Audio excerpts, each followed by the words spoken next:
kwenye mwili wa mwanaume ikiwa mwanaume huyo ana utaratibu wa kula mayai matatu kila siku.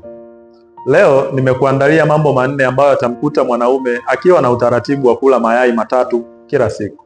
Jambo namba moja, mwanaume ukiwa na utaratibu wa kula mayai matatu kila siku, baada ya masaa 24 utaanza kuona ume wako unakuwa mgumu na kiwango cha damu kwenye ume kitaongezeka.